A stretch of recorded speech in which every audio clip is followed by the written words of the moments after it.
మరొక breaking news చూస్తున్నాం. Seed కార్పొరేషన్లో అవినీతిపై వ్యవసాయ శాఖ మంత్రి తుమ్మల నాగేశ్వరరావు ఆగ్రహం వ్యక్తం చేశారు. తక్షణమే సీడ్ కార్పొరేషన్ ఎంపీ కేశవులు తొలగించాలని వ్యవసాయ శాఖ కార్యదర్శికి ఆదేశించారు. కేశవుల స్థానంలో కోఆపరేటివ్ రిజిస్టర్ హరితకు బాధ్యతలు అప్పగిస్తూ ఉత్తర్వులు జారీ చేశారు. సీడ్ కార్పొరేషన్లో జరిగిన అవకతవకలపై నెల రోజుల్లో నివేదిక ఇవ్వాలని మంత్రి ఆదేశించారు.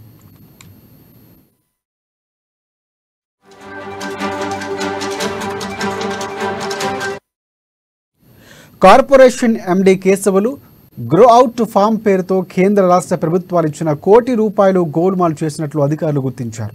విత్తనాల నాణ్యతను ధృవీకరించే సీడ్ సర్టిఫికేషన్ అథారిటీలోనూ అన్ని అవకతవకలే అని పేర్కొన్నారు.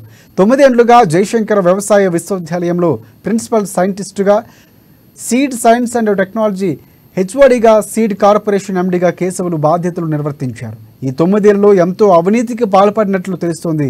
రాజేందర్ నగర్లోని జయశంకర్ వర్సిటీ ప్రాంగణంలో విత్తనాలు అభివృద్ధికి సంబంధించి గ్రో అవుట్ ఫామ్ ఏర్పాటుకు ప్రతిపాదనలు చేశారని, కానీ ఎలాంటి పనులు చేయలేదని అన్నారు. అంతేకాదు 2019 జూన్లో నిర్వహించిన 32వ ఇస్టా కాంగ్రెస్ సదస్సుకు కూడా సుమారు ₹10 కోట్ల రైతు బంధు నిధులు మళ్లించినట్లు ఫిర్యాదులు కేశవులపై ఆరోపణలున్నాయి.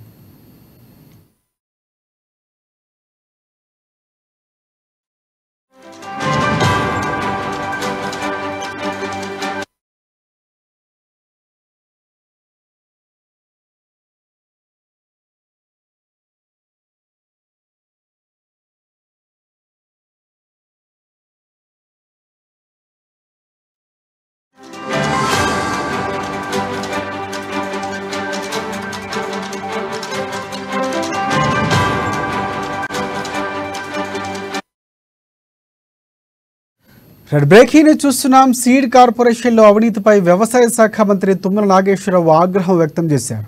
తక్షణమే సీడ్ కార్పొరేషన్ ఎండీ కేశవులు తొలగించాలని వ్యవసాయ శాఖ కార్యదర్శికి ఆదేశించారు.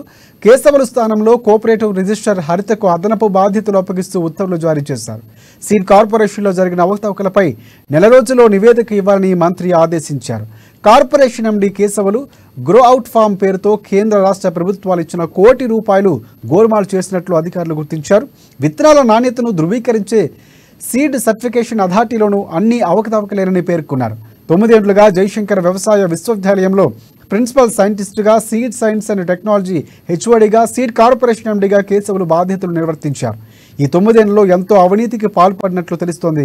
రాజేందర్ నగర్లోని జయశంకర్ యూనివర్సిటీ ప్రాంగణంలో విత్తనాల అభివృద్ధికి సంబంధించి గ్రో అవుట్ ఫామ్ ఏర్పాటుకు ప్రతిపాదనలు చేశారని, కానీ ఎలాంటి పనులు చేయలేదని అన్నారు.